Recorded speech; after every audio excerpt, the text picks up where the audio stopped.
오늘 우리가 읽은 본문을 가지고 기본 사람들이 받은 오이랑 함께 은혜를 나누기로 합니다. 우리가 수요일마다 여호수아서를 나누는데 지난 수요일마다 문득 16절부터는 수요일 낮에 해야 되겠다.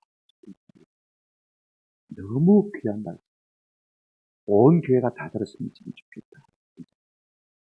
한번 더 합시다. 기본 사람들 받은 복.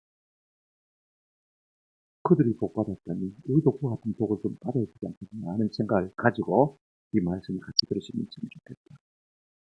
하나님이 아브라함에게 약속하신 복이 세 가지입니다. 그죠? 첫째가 잘 알죠. 제가 수없이 말씀드렸기 때문에 내가 너로 큰 민족을 이루게 하겠다. 둘째가 뭐죠? 너와 내 자손에게 가나안 땅을 주겠다. 세 번째 니시 단수입니다. 예수 그리스도로 말미암아 천하 만민이 복 받는 대로 돌아오겠다. 오늘 시작시대에 이루어진 하나님의 약속의 복이지. 그래 하나님께서 세 가지를 약속하셨는데 이스라엘 백성들을 애굽에서 큰 민족이 되게 하셨어요. 모세를 통해서 애굽에서 끄집어내시고 이제 두 번째 약속을 이루시기 위해서 가나안 땅을 이끌어갔습니다. 그래 여호수아가 이제 대를 이어서 이스라엘 백성들을 가나안 땅에 데리고 들어갔습니다. 그래서 첫 번째 성인 여리고성을 쳤습니다. 두 번째 성인 이제 아이성을 쳤습니다. 그러니까요. 이 소문이 온 가나안 원주민 7족속들에게 다 퍼지게 되었습니다. 와, 이스라엘 백성들 우리가 감당 못합니다. 파죽지세로 밀려오는데 우리가 어떻게 이겨야 됩니까? 이와 같은 소문이 들려왔을 때에 가나안 원주민 가운데서는 두 가지 반응이 나타났습니다. 하나는 뭐냐면요. 여전히 그들을 대항하는 것을 볼 수가 있습니다. 9장 1절 2절에 보면요. 이 기본, 가나안 6족속이, 남쪽에 있는 6족속이 연합해서 이 모든 일을 들었지만 1절 끝에 보십시오. 들었는데 어떻게 합니까? 2절 보시기 바랍니다. 듣고는요. 모여서 일심으로 여호수아와 이스라엘에 맞서서 마더라 싸우리고. 우리 모두인데 항복하자. 그런 게 아니고 각계 객고 이거 우리가 안 됩니다. 그러니까 다 뭉치면 살고 흩어지면 죽으니까 우리가 연합해서 맞아. 그랬습니다. 여러분 그 결과 10장 26절부터 보면 계속해서 후렴처럼 반복되어 나오는 말이 뭐냐면 여호수아와 이스라엘 백성들이 그들을 진멸하되 하나도 남기지 아니하고 진멸했다. 말씀이 반복되는 것을 볼 수가 있습니다. 결국은 하나님이 그들을 심판하신 것을 볼 수가 있습니다. 둘째는 어떤 사람이 나오냐면요. 그냥 항복하는 사람입니다. 9장 3절부터 보면 기본 거민들이 이스라엘 백성에 대한 소문을 듣고 우리 못 이깁니다. 자기들끼리 모여서 언어를 했습니다. 항복하고. 항복한다고 받아주나? 성경의 모세를 통해서 율법에 뭐라고 있습니까? 가나안 7족속은 반드시 진멸하고 그 외에 멀리서 온 사람들은 살려주어서 좋은 걸 삼으라. 신명기 20장에 그렇게 모세가 율법을 통해서 딱 시켜놨거든요. 이야기를 그들이 어떻게 들었는지 알고는 말입니다. 항복한다고 살려주겠나? 우리가 먼 데서 온 것처럼 변장하고 나. 그래서 옷도 부름한 거 있고 신발도 다 나가 빠진 거 있고 그 다음에 포도 물 담는 가죽 부대도 다 사가 빠진 거. 떡도 곰팡이 쓴 것 가지고 나가. 그래가지고 우리는 심히 먼 곳에서 왔다. 그래 너희가 어디서 왔냐? 어떤 민족이냐? 물어도 그런 것을 답할 생각도 안 합니다. 그냥 우리가 항복할 때니까 종 삼아 주시고 우리와 하친 조약을 맺었어요. 그 이야기만 반복하는 것을 볼 수가 있습니다. 이때 이스라엘 백성들이 하나님께 묻지 않고 눈으로 보이는 것만 보고 그냥 덜컹 하친 조약을 맺어주었습니다. 그것이 우리가 1절부터 16절까지 내용인 것을 볼 수가 있습니다. 그런데 오늘 본문은요. 그 다음에 일어난 일을 우리에게 말해주고 있습니다. 한 가지씩 우리가 생각하면서 좀 은혜와 도전을 받았으면 참 좋겠다 생각이 듭니다.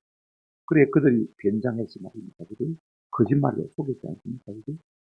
그랬는데 그것이 오래 가지 못해서 금방 들통이 났습니다. 오늘 본문 보시기를 바랍니다.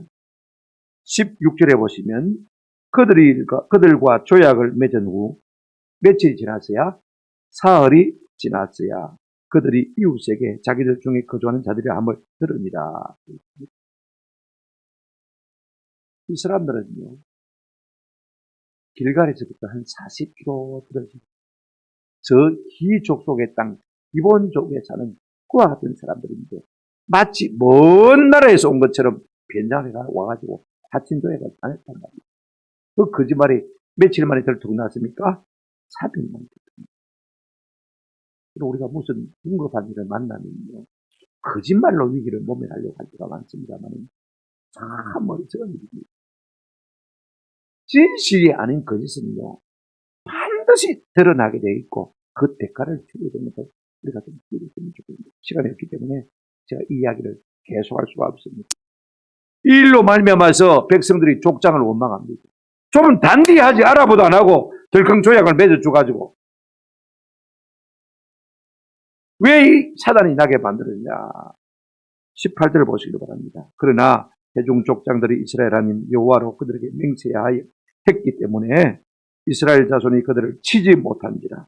그러므로 회중이 다 족장들을 많이 원망합니다. 어른날이 돼가지고 잘 알아보도 안 하고 덜컥 조약을 맺어가지고 왜 원망하는 것입니까? 율법 때문에. 모세가 가나안 7족 쪽을 진멸해라고 했습니다. 당신들이 함부로 조약을 맺어줘가지고 우리가 진멸하지 못하는가. 말씀에 대한 열심입니다. 그러나 여러분 그것만 있으면 또 한편으로는 아무것도 물질에 대한 욕심 때문입니다. 저들을 쳐서 빼앗아야 내가 부자가 되는데 아이성에서 한번 맛봤거든요. 그죠?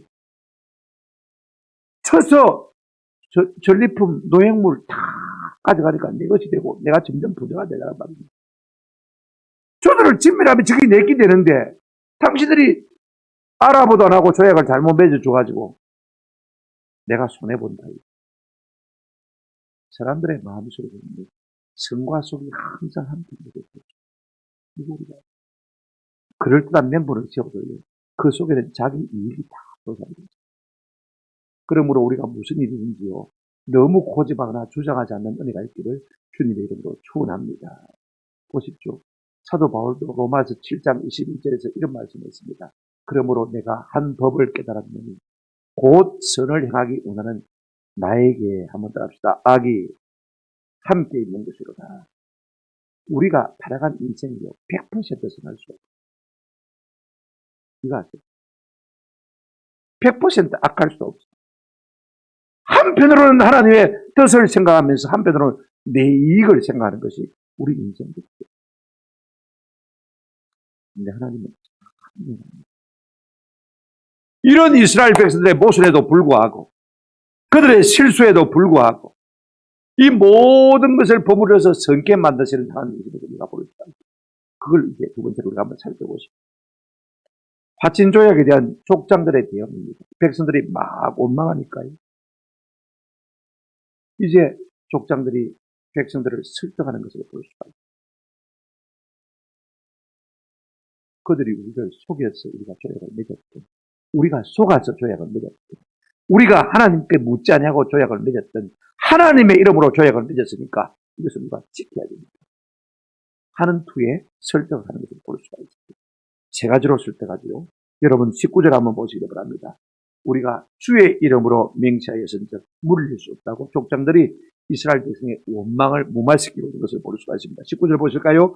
모든 족장이 온 회중에게 이르되 우리가 이스라엘 하나님 여호와로 그들에게 맹세하였은즉 이제 그들을 건드리지 못하리라. 이 말은요, 족장들이 실수 안 했다는 이야기가 아닙니다. 우리도 속았고 또 하나님 앞에 묻지도 않아서 우리가 덜컹 조약을 맺었더니 우리의 여자가 묻다. 그러나 그럼에도 불구하고 우리가 우리 이름으로 조약을 맺은 게 아니고 하나님의 이름을 들어서 맹세했지 않느냐. 하나님의 이름으로 맹세한 것을 우리가 함부로 변개할 수 있겠느냐. 그러면 우리가 욕을 먹는 것이 아니고 하나님의 이름이 욕을 먹지 않습니다. 지금 그 이야기 나오는 거예요. 민수기 30장 1절 2절에도 모세가 족장들에게 불러놓고 분명히 한 이야기가 있습니다. 보실까요? 모세가 이스라엘 자손 지파의 수령들에게 말하여 이르되 여호와의 명령이 이러하니라. 2절 같이 읽으십시다. 시작. 사람이 여호와께 서운하였거나 결심하고 서약하였으면 깨뜨리지 말고 그가 입으로 말한 대로 다 이행할. 하나님 앞에서 무슨 맹세를 했거나 서운을 했으면 내 환경이 어려워졌다고 해서 깨뜨리지 말고, 내가 손해가 난다고 해서 깨뜨리지 말고 입에서 낸 그대로 해달라고 말해요. 여러분 시편 15편에 보게 되어지면 주의 성산에 거하니 하나님의 장막에 거할 자의 자격에 대해서 말하고 있는 것을 볼 수 있습니다. 15장 4절 그 중에 하나가 이것입니다. 그의 마음에 소원한 것은 한번 더 합시다. 해로울지라도 변하지 아니하며. 누가 하나님 나라에 거할 수 있는 자격이 있습니까? 비록 내가 해로울지라도 손해를 볼지 하나님 앞에 소원한 것은요 변하지 아니하는 그 사람인 것입니다. 그러니 우리가 하나님 앞에서 하나님의 이름으로 대전 조약을 우리가 함부로 피해서 그러느냐. 지금 모세가 이스라엘 백성의 족장들이 백성들을 그렇게 설득하고 있는 것을 볼 수가 있습니다. 그런가 하면 두 번째 이런 말을 하고 있습니다. 우리가 조약을 피하면 우리가 하나님의 진노를 받을 수 있습니다. 하나님의 이름으로 약속해놓고 우리가 안 지키면 하나님이 우리를 가만히 두겠냐? 19절 20절 보실까요? 우리가 그들에게 맹세한 맹약으로 말미암아 진노가 우리에게 임할까노니 이렇게 하여 그들을 살리리라 하고 그랬습니다. 그들이 속였고 우리도 어리석어서 속았고 또 우리도 하나님 앞에 묻지 않아서 우리가 이 실수를 했지만은 이 실수를 하면서 우리가 누구 이름으로 맹세했냐? 하나님 이름으로 맹세한 거예요. 그러면 하나님의 이름이 뭐가 되겠냐? 그러니 우리가 자칫 잘못하면 오히려 하나님 앞에 우리가 진노를 받을 수 있습니다. 이런 일이 있음에도 불구하고요. 실제로 이런 일이 일어났습니다. 사무엘하 21장에 보면 다윗 왕의 말년 때에 내리 3년을 갖다가 기근이 있었습니다. 여러분 이스라엘 백성들은요. 기근을 만날 수 없는 백성들입니다. 신명기 11장 14절 15절에 너희가 내 말대로 순종하면 하는 이런 말씀하셨습니다. 여호와께서 너희의 땅에 이른비 늦은 비를 어떻게 해요? 적당한 때에 내리시니 너희가 곡식과 포도주와 기름을 얻을 것이요. 16절 15절 또 가축을 위하여 들에 풀이 나게 하시니 비가 묻고 배고. 말씀대로 살면 하나님께서 이른 비 늦은 비 가장 적당한 데 주어가지고 농사도 잘 되게 하고 풀도 자라게 해서 가족들도 먹고 네가 소고기 양고기 맛있게 먹을 것이다 라고 말씀하셨어요. 그런데 다윗 왕 때에 내리 3년을 기다려야 돼. 한 해는 우연이라 칩시다. 이태도 우연이라 칩시다. 내리 3년이라 그러니까 다윗이 바짝 긴장이 되어서 하나님 앞에 물었습니다. 여러분 21장 1절 한번 보세요. 사무엘하 21장 1절 다윗의 시대에 해를 거듭하여 3년 기원이 있으므로 다윗이 여호와 앞에 간구하며 여호와께서 이르시되 이는 사울과 피 흘린 그의 집으로 말미암음이니 그가 기브온 사람을 마했음이라 죽었어요. 사울이 기브온 사람을 죽였다는 거예요. 기브온 사람을 죽이면 안 된다고 맹세했습니다. 근데 세월이 흘렀어. 그러면 왜 죽였느냐? 2절 보죠. 기브온 사람은 이스라엘 족속이 아니오 그들은 아모리 사람 중에서 남은 사람.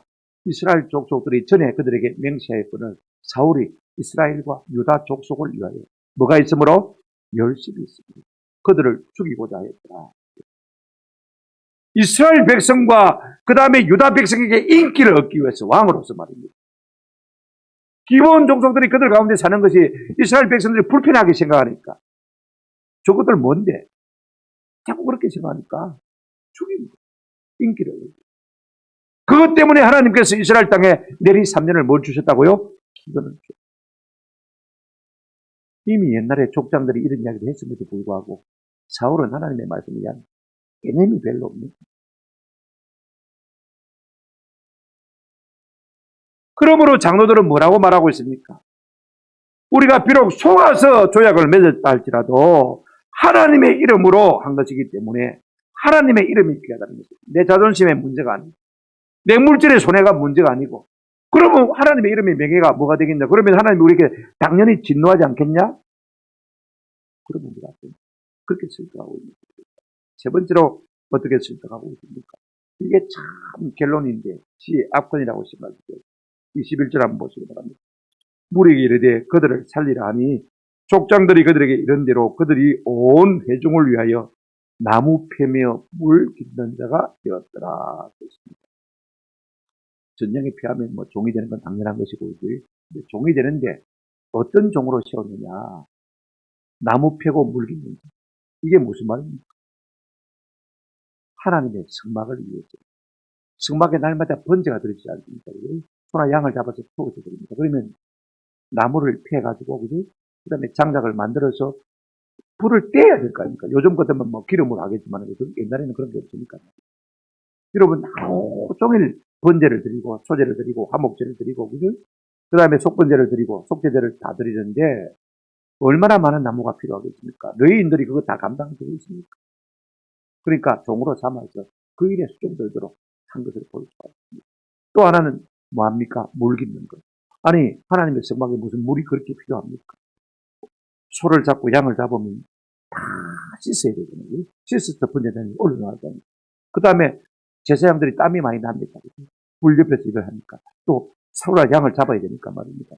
온몸이 덥습니다. 그런 몸을 하나님 앞에 예배할 수가 없잖아요. 그러면 수시로 뭐 해야 됩니까? 물두멍에서 몸을 씻어야 됩니다. 그 물 다 길러내야 됩니다. 요즘같이 수도가 있습니까? 아니지 않습니까? 그러니까 물을 길러내야 됩니다. 그 일을 하도록 그렇게 한 것을 보였어요. 저는요, 이것이 족자들의 지혜 압권이라고 생각해요. 마땅히 죽을 수밖에 없는 희족속입니다. 그죠?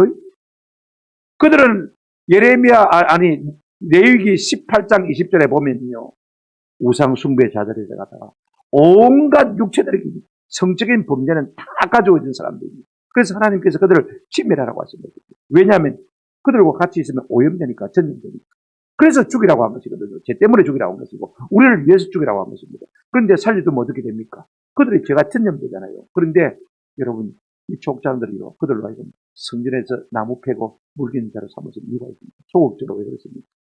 누가 그거 하면 죄 지을 수 있겠냐? 언제 죄 짓겠냐? 그죠? 그래서 그들의 죄를 막기 위해서, 그들의 죄를 막아야 우리한테 전염이 안 되니까, 그죠? 또 하나 적극적인 의미가 있습니다. 그들이 제사를 도우면서 생각하는 것이 무엇입니까? 하나의 죄에 대해서는 하나의 피 흘림이 필요하다는 사실을 깨닫게 됩니다. 장작을 피니 물을 흘려가다 주면서 소나 양이 잡아서 죽였어. 불 피워주는 것을 봅니다. 예배를 드려야 죄가 살아있는 거예요. 그 은혜를 그들이 경험하는 것입니다. 여러분, 이방인들에게요, 성경을 가르쳐서 어느 천년에 변화되게 할 수가 있겠습니다. 실제로 예배를 드려보니까 하나님께서 우리의 죄를 넘기시고 죄를 사하시고 긍휼을 베푸시고 자비를 베푸신 것을 그들은 성전에서 수종 들면서 경험하게 되는 것입니다. 그래서 하나님을 두려워할 줄 알고 죄를 두려워할 줄 아는 사람이 되어진 것입니다. 그래서 그들의 죄의 영향력을 최소화하고 하나님의 일에 봉사함으로 하나님을 배우게 하려고 그들로 하여금 성막에서 나무를 패고 물 깃는 자로 삼은 것을 보여주고, 저는 참 족장들이 한 이 처사가 참 죄롭다 생각이 들어요. 오늘 우리가 다 죄성이 강한 사람들 아닙니까? 죄에 풀려 캐리가 뭐. 그런데 저 같은 사람을 갖다가 목사로 딱 하나님의 교회 섬기도록 딱 못 박아두니까 말이죠. 죄 지을 시간도 없어서 못. 물론 연약해도 죄를 지을 수 있습니다. 또 예배를 통해서 하나님이 우리의 죄를 넘기시고 사하시고 긍휼을 베푸시는 것을 우리가 경험하잖아요. 코가 다 비어요. 여러분 가운데 죄성이 강한 사람이 있다면 목사 되시기를 주의 이름으로 축원합니다. 그러면 최소한 죄는 짓지 않을 거예요. 그거 부탁. 오늘 이 기본 사람들은 죄성이 강한 사람들입니다. 하나님께 항복했더니 성전 봉사자로 성전을 섬기는 노예로 삼은 것을 우리가 볼 수가 있습니다. 오늘 우리는 어떻습니까? 이스라엘 백성들은 맹세했기 때문에 이 기본 사람들이 하나님의 백성에 가입되어 버린 것을 이미 인정하고 있는 것을 볼 수가 있습니다. 전도서 5장 6절에 내 입으로 네 육체가 범죄하게 하지 말라. 사자 앞에서 내가 서원한 것이 실수라고 말하지 말라. 어찌 하나님께서 내 목소리로 말미암아 진노하자 네 손으로 한 것을 멸하시게 하랴. 그렇게 말합니다. 여러분 우리가 하나님 앞에 서원한 것은 해로울지라도 지키시는 은혜가 있기를 주님의 이름으로 축원합니다. 우리는 서원해 놓고 아스피린 배달 먹고 머리가 멍한 상태에서 내가 와 그런 결정했던 거 내가 천만 원 헌금하기라고 결정했던 거 그래 후회하는 사람이 있습니다. 하도 강사가 은혜롭게 막 우리가 다 체면을 들어가지고 막 안 하면 안 되도록 만들어가지고 내가 그때 막 홀랑 막 돌리가지고 막 이렇게 헌금했다. 취소합니다. 우리는 그렇게 말합니다. 그때 내가 그 여자가 그렇게 늑대인 줄 몰랐어요. 일인 줄 몰랐어요. 야신 줄 몰랐어요. 이제 본성이 드러나는 거 보니까 도무지 못 살겠습니다. 그때 하나님 앞에 언약한 것 취소합니다. 우리는 종종 그렇게 해요. 그러나 여러분 중요한 것은 하나님의 이름으로 맹세했기 때문에 내 어떤 불편보다도 내 어떤 손해보다도 더 중요한 것이 무엇입니까? 하나님의 이름입니다. 그래서 몸이 해랄 때 지켜야 하나님께 복을 주다 그 말씀인 것입니다. 세 번째로 우리가 생각해야 돼요. 그 다음 더 중요한 것은 말입니다. 그들이 비록 성전을 섬기는 노예가 되었지만 말입니다. 그들의 겸손과 그들이 받은 복을 우리가 한번 생각해 보세요. 22절부터 27절에 보면 요수아가 지도자로서 그 기본 거민을 불러서 엄히 책망하고 그들이 그렇게 할 수밖에 없던 이유를 변명하고 그 다음에 우리가 기꺼이 노예가 되겠습니다 하고 이제 친히 명령하는 모습을 볼 수가 있습니다. 하나씩 생각할까요? 여러분 요수아가 이제 기본 거민들을 불러놓고 너희가 왜 속였느냐 책망합니다. 보십시오. 22절 23절 요수아가 그들을 불러다가 말하 이르되 너희가 우리 가운데 거주하면서 어찌하여 심히 먼 곳에서 왔다고 하여 우리를 속였느냐. 그러므로 너희가 저주를 받나니 너희가 대를 이어 종이 되어 다 내 하나님의 집을 위하여 나무를 패며 물깃는 자가 되리라. 따끔하게 책망하지 않으면 거짓말은 자꾸 거짓말이 자라가는 거거든. 한번 따끔하게 책망을 받은 죄에 대해서는 우리가 죄를 끊어버리기가 참 쉬운 거죠. 그런데 너희가 대를 이어서 하나님의 성막에서 나무 패고 물깃는 자가 될 것이다 라고 말하고 있는 것을 볼 수가 있습니다. 성전 봉사자가 되라 그 말이에요. 성전 노예가 되라 그 말인 것입니다. 그 다음에 이 말을 하니까요. 기본 거민들이 어떻게 고백하고 있습니까? 24절 한번 보십니다. 왜 그렇게 거짓말을 했느냐 물으니까 그들이 대답이 그렇습니다. 그들이 여호수아에게 대답하여 이르되 당신의 하나님 여호와께서 그종 모세에게 하나님이 모세에게 명령하셔서 이스라엘 백성들에게 승통하고 있지 않냐는 것입니다. 그 내용이 뭐냐면 이 땅을 다 당신들에게 주고 이 가나안 땅을 당신들에게 주고 그 다음에 또 중요한 거 하나 있습니다. 이 땅의 모든 주민을 당신들 앞에서 뭐 했다고요? 멸하라 했습니다. 모세를 통해서 하나님이 이스라엘 백성에게 명령하셨다는 거예요. 이 땅을 다 너에게 준다. 두 번째 뭐라? 이 땅에 사는 사람들을 마라. 쥡내라라 했던 거예요. 우리가 다 들었으므로 당신의 종들에게 분명히 들리므로 당신들로 말미암아 우리의 목숨을 잃을까 심히 두려워하여 우리가 뭐 했다? 이같이 항복한다고 받아주는 게 아니거든요. 하나님이 가나안 7족속은 다 쥡내라라고 반드시 죽을 것이다. 이 사실을 그들이 어떻게 알았을까? 아마 이스마엘 대상들을 통해서 알았을 겁니다. 사막을 지나다니면 낙타 타고 그죠? 그 다음에 장사는 그 사람들이 오메어 감에 보고 듣고 그죠? 그래서 가나안 땅 사람들이 되니까 가나안 사람들은 자기 문제입니다. 우리가 망하네. 우리가 다 듣게 됐네. 다 알고 있는 것인데 종들이 자기 문제 듣니까. 그래 그들의 고백이 무엇입니까? 우리는 이래도 죽고 저래도 죽을 수밖에 없는 사람들이다. 그러니 살 길을 찾아서 우리가 당신에게 항복하러 왔다는 거죠. 살고 싶지 죽고 싶은 사람이 누가 있겠습니까? 물론 9장 1절 2절에 보게 되지는 가난 6연합군도 들었습니다만 오히려 그들은 대적합니다. 그런데 이 기본 조건들은요, 듣고 어떻게 합니까? 항복하는 것을 보여주고 하나님의 능하심을 우리가 알기 때문에, 하나님의 엄하심을 우리가 알기 때문에 우리가 거짓말을 해서라도 살고 싶어서 당신들에게 항복했다고 그 고백을 하고 있는 것을 볼 수가 있습니다. 하나님을 대적하는 자리에 선 것이 아니라 하나님께 항복하는 자리에 선 것을 볼 수가 있습니다. 여러분, 기생 라합도 기생이지만 하나님에 대한 소문을 듣고 이스라엘 백성에 대한 소문을 듣고 항복했더니 하나님께서 그 두 정탐꾼 가운데 한 사람이 살몬과 결혼했어요. 그래 이스라엘 백성 가운데 받아들여서 잘 먹고 잘 살게 해주시고 우리가 잘 알고 있지 않습니까? 그들도 지금 알고 있는 것입니다.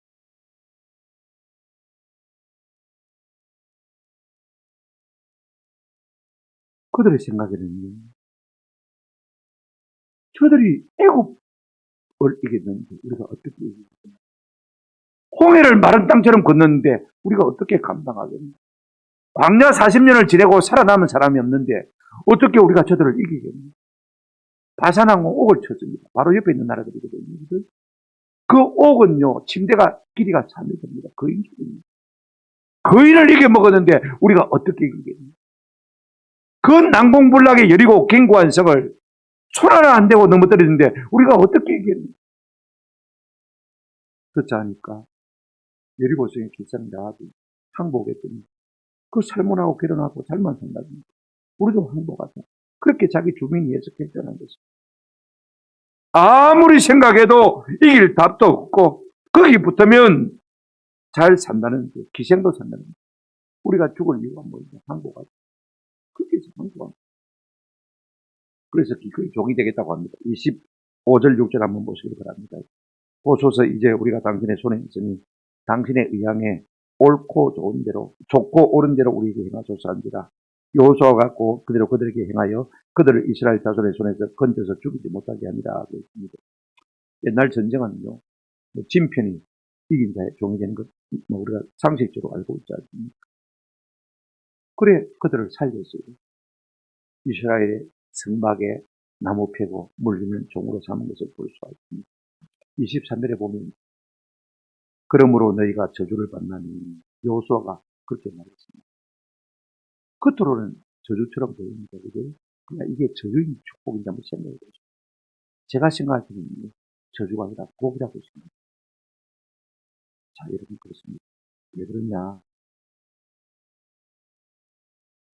하나님의 성전에서 나무 패고 물 붓는 것, 이거 보통 복이 아닙니다. 우리가 10편 84편 1절로 4절에 보면요, 고라 자손들이 쓴 시가 있습니다. 고라 자손은 어떤 사람들이냐면 모세와 아론이 속한 형제입니다.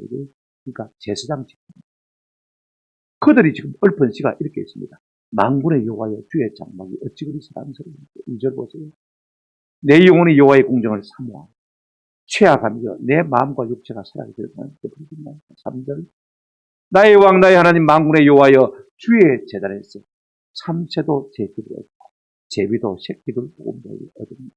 날마다 성전에서 섬기는 제사장들인데 지금 이야기를 하고 있습니다. 그러면서 4절이 앞권입니다. 같이 읽어보시죠. 시작. 주의 집에 사는 자들은 복이 있나니 그들이 항상 주를 찬송하고. 왜 기본 자손들이 복이 있느냐? 하나님께 항복했더니 날마다 주의 집에 살 수 있는 귀한 은혜를 주셨다는 것입니다. 할렐루야. 이 은혜가 감사해요. 이 기본 사람들은 나중에 세월이 흘렀죠. 제사장들이 타락하고 레위인이 타락했고요. 너디님 사람, 이 기본의 후손들이 타락했다는 것을 성경에 하고 있습니다. 일편단심, 죽어 마땅한 죄인인 나를 구원해서 하나님의 성전 노예로 삼아주신 그 은혜가 감사해서 충성했습니다. 사울이 그들을 죽이려고 할 때도 대적합니다. 그러므로 이것이 복입니다. 제가 말씀을 정리하려고 합니다. 가죽지세로 이스라엘 백성들이 하나님의 권세와 능력으로 가나안 땅을 정복할 때 그 중에서 아주 드물게 여리고성의 기상 라합이 항복을 했습니다. 그 중에서 아주 드물게 기브온 사람들이 항복을 했습니다. 하나님께서는 그들의 항복을 받아주시고 이스라엘 편이 서게 해주시고 룻기 2장 12절에 여호와께서 그의 날개 아래 보호받으러 온 네게 온전한 상 주시기를 원하노라. 보아스가 룻에게 한다. 네가 모압 땅에서 주의 날개 아래 보호받으러 왔다. 네가 죽게 피하러 왔는데 하나님께서 내게 온전한 상 주시기를 원합니다. 그렇게 축원하는 것이죠. 이게 하나님의 마음입니다. 이거 우리가 아세요. 시편 31편 19절에 이런 말씀이 있습니다. 주를 두려워하는 자를 위하여 쌓아두신 은혜. 하나님을 두려워하는 자를 위하여 쌓아두신 은혜. 곧 어떤 은혜입니까? 보세요. 곧 죽게 피하는 자를 위하여. 누가 하나님을 두려워하는 자입니까? 한번 따라합시다. 주님께 피하는 자. 무슨 어려움이 있으면 뽀로로 주님 앞에 달려가는 그 사람이 주를 두려워하는 자. 죽게 피하는 자. 그를 위하여 인생 앞에 베푸신 은혜가 어찌 그리 큰지요. 어찌 그리 큰지요. 그들이 이스라엘에 항복했더니 이래도 죽고 저래도 죽을 수밖에 없는 이 기본 거민들이 말입니다. 하나님께서 그들을 위하여 쌓아두신 은혜로 말미암아 죽지 않고 사는 역사가 일어나고 비록 종으로 살지만은 뭐합니까? 하나님의 성전에서 성전 노예로 봉사할 수 있는 특권을 누리게 되는 것을 볼 수가 있습니다. 이래 죽으나 저래 죽으나 죽을 수밖에 없는 운명에 처한 그들입니다. 훗날에 이 기본 자손들의 후손들의 공식 이름이 너디님이란 이름으로 바뀌는 것을 볼 수가 있습니다. 너디님은 나탄이란 단어, 한다는 뜻이거든요. 그런데 이게 수동태로 가면서 나팀이 되어지고 그 다음에 꼬리 임이 붙어가지고 복수가 되어집니다. 한번 따라합시다. 주어진 사람들. 우리가 에스라 8장 20절 한번 보시면 그 의미가 나와 있어요. 다윗과 방백들이 너희 사람들을 섬기라고 준 너디님 사람 중 성전 일꾼은 220명이었는데 그들은 모두 지명받은 예수였더라. 뇌인을 섬기라고 준 너디님. 그러니까 뇌인에게 주원받았다. 그 사람이 무엇을 하고요? 너디님입니다. 그러니까 기본 후손들을 그렇게 다 성경이 표현하고 있는 것을 볼 수 있습니다. 부대에 맞습니다. 근데 놀라운 것은요. 이 다윗 왕 때 이 기본 후손들을 공식적으로 이름을 너디님이란 이름을 주어서 성전에서 봉사하게 만들었는데 여러분 그들은요. 왜 우리가 1대만 노예로 살면 되지 2대 3대 노예로 살아야 되냐. 그런 불평이 있죠. 우리가 영원토록 대대로 여호수아가 말한 대로 하나님의 성전에서 노예가 되겠습니다.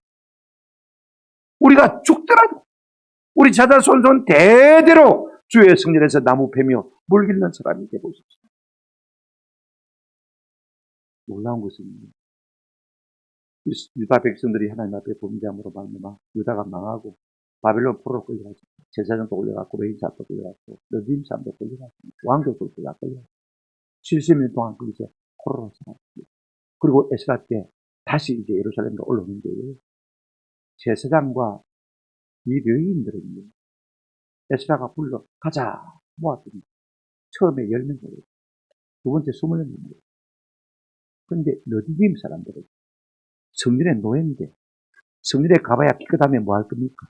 나무 패고 물기를 핀데 한번 갑시다. 220명. 에스라 때 너희미에서 적게 사함을 받은 사람은 주님을 적게 사랑합니다. 많이 사함을 받은 사람은 주님을 많이 사랑합니다. 이래도 죽을 수밖에 없고 저래도 죽을 수밖에 없는 너디님 사람들은 나 같은 죄인을 살려주신 하나님의 은혜가 너무 감사해서 자자손손 대대로 주의 성전의 노예로서 살기를 자청한 것을 볼 수가 있습니다. 공짜로 은혜를 얻은 제사장들과 레위인들은 자꾸 공문이 줍니다. 이제 70년 동안 바벨론에서 살았으면 자리 잡고 안 살았겠습니까? 뭐 한다고 돌아가겠습니까? 자유롭게 살지. 가봐야 나무 패고 물 기는 일밖에 안 하는데 여러분 가고 싶은 마음이 들겠습니까? 그런데 나 같은 죄인을 살려주는 하나님의 은혜가 감사합니다. 내가 죽을 때까지 우리 자손 대대로 죽었습니다. 이 마음을 가지고 그들이 예루살렘으로 다시 올라오고 싶습니다. 느헤미야서에 보게 되면 3장에요. 이 너디딤 사람들이요. 또 이 성벽을 제거하는 일에 일정 구간을 맡아서 봉사하는 것을 우리가 볼 수가 있습니다. 제가 왜 이야기를 합니까? 우리가 기본 금입니다. 우리가 하나님 앞에 칭배받고 작정되어 있습니다. 근데 하나님 앞에 항복했더니 하나님께서 우리를 성전 노예를 살렸습니다. 여러분 인생을 살면서 무엇이 지혜입니까? 지난 수요일에 제가 10편 2편 읽어드렸죠. 그 아들의 발에 입 맞추는 것이 인생의 진짜 지혜입니다. 하나님을 대적하고 내 마음대로 살아가는 것이 인생의 지혜가 아니라 복이 아니라 그분 앞에 무릎을 꿇고 그분을 섬기는 것이 인생의 진정한 복인 것을 제가 말씀드렸습니다. 지금 그들은 하나님께서 보내주는 애가 감사합니다. 세상 덤비고 우리 주님만 바라보고 있는 거죠. 여러분 우리가 다 그런 사람이 돼야 마땅한 줄로 믿습니다. 저는 그런 부탁을 드리고 있습니다. 우리가 다 기본 사람입니다. 우리가 다 늦은 사람들입니다. 내게 베푸신 은혜를 무엇으로 우리가 봉사할 수 있겠습니까?